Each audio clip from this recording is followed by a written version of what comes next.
কি যে দারুণ খেতে হয়েছে, বানিয়ে নামানো শেষ হতে না হতেই পিৎজা শেষ হয়ে যাবে। আসসালামু আলাইকুম, আমি মৌ। আজকে শেয়ার করব একদম পারফেক্ট মেজারমেন্টে কিভাবে পিৎজা তৈরি করবেন। খেতে অসাধারণ হয়, বাসার সবাই খেয়ে বলবে এই পিৎজাই চাই। চলুন কথা না বলে মেন প্রসেসে চলে যাই। প্রথম থেকে শেষ পর্যন্ত ভিডিওটি দেখবেন, তাতে করে আপনাদের কোনো ভুল হবে না। একটি বলে 1 কাপ ময়দা নিয়েছি, হাফ চা চামচ ইস্ট, হাফ চা চামচ লবণ, 1 চা চামচ গুঁড়ো দুধ, 1 চা চামচ চিনি। সবগুলো উপকরণ খুব ভালোভাবে মিক্সড করে নিব। সবগুলো উপকরণই যেন খুব ভালো মতো মিক্সড হয়।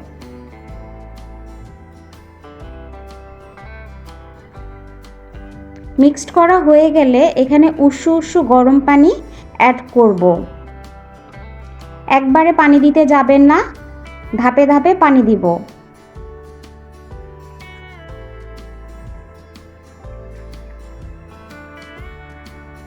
পানি দিব আর মাখতে থাকব। পানির উষ্ণতা এমন হবে আঙুল দিলে যেন সহ্য করতে পারে।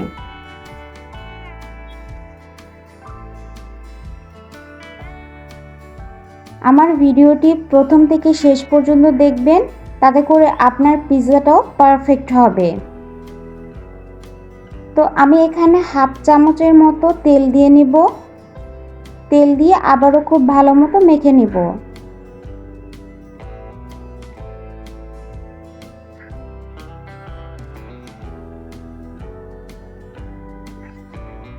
খুব ভালো মতো মাখতে হবে, তাতে করে পিৎজার ডোটা অনেক ভালো হবে।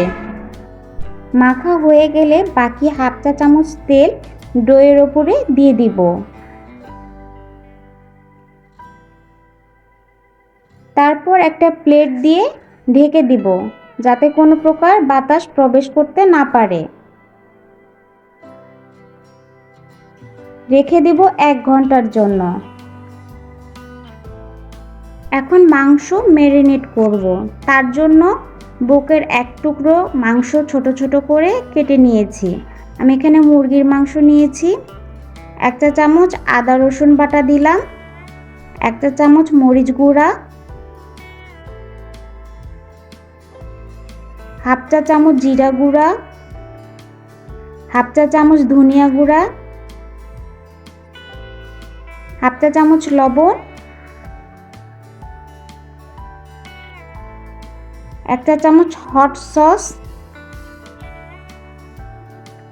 1 চা চামচ সয়া সস, 1 স্লাইস লেবুর রস,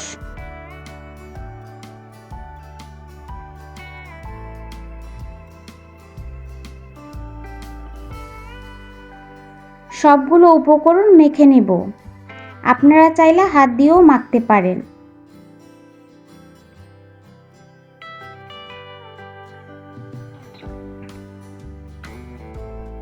মাখানো হয়ে গেলে রেস্টে রেখে দেব 30 মিনিটের জন্য।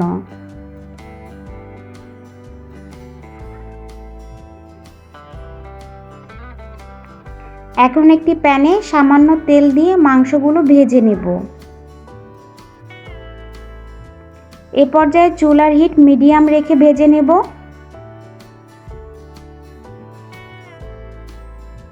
মাংসটা যাতে খুব ভালো মতো কুকড হয় সে বিষয়টি খেয়াল রাখবেন।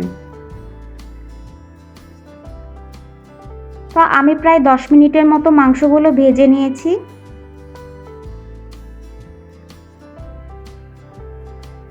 খুব সামান্য তেল দিয়েই ভেজে নিয়েছি। আমার মাংসগুলো ভাজা হয়ে গেছে।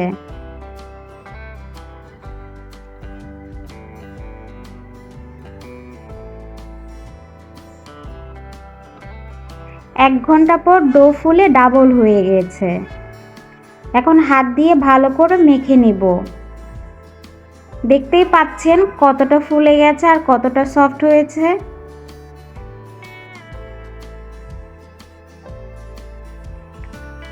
খুব ভালো মতো মেখে নিব। এখন একটা পিঁড়িতে সামান্য ময়দা দিয়ে বেলে নিব।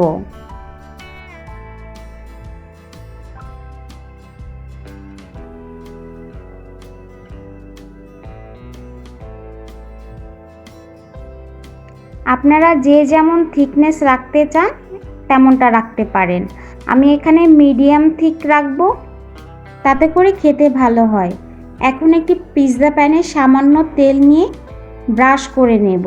আমি এখানে টিস্যু দিয়ে করে নিচ্ছি, আপনারা চাইলে ব্রাশ দিয়েও তেল লাগিয়ে নিতে পারেন। রুটিটা দিয়ে ভালো করে শেপ দিতে হবে। শেপ দেওয়া হয়ে গেলে এখন একটি কাঁটা চামচ দিয়ে এভাবে ছিদ্র করে নিব, তাতে রুটিটা ফুলবে না। এখানে একটা কাজ করেছি, তাতে পিৎজার টেস্টটা আরও বেড়ে গেছে। হট টমেটো সসে সামান্য অরিগানো দিয়ে মিক্সড করে নিয়েছি। প্রথমে পিৎজার উপরে সস দিয়ে দিব, একটু বেশি করে দিবেন। দিয়ে দিব চিজ, আমি গ্রেট করে নিয়েছি।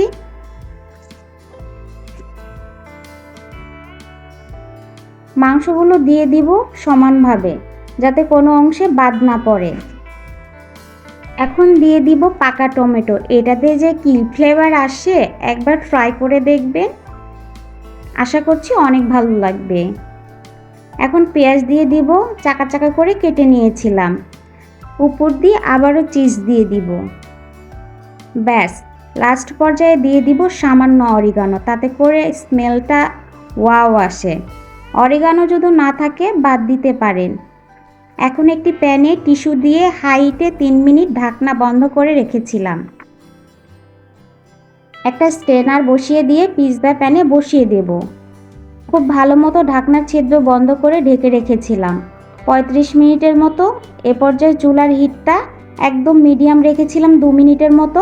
তারপরে একদম লো রাখবো। বাস 30 মিনিট পর পিৎজা রেডি। দেখেই বুঝতে পারতেছেন কতটা লোভনীয় হয়েছে, খেতে তো অসাধারণ হয়েছে। একবার ট্রাই করে দেখবেন, আশা করছি আপনাদের অনেক ভালো লাগবে। ভিডিওটি কেমন লেগেছে অবশ্যই জানাবেন। ভিডিওটি ভালো লাগলে লাইক, কমেন্ট, শেয়ার করতে ভুলবেন না। আমার বাসার সবাই খেয়ে ফিদা হয়ে গেছে, এক নিমিষেই শেষ হয়ে গেছে।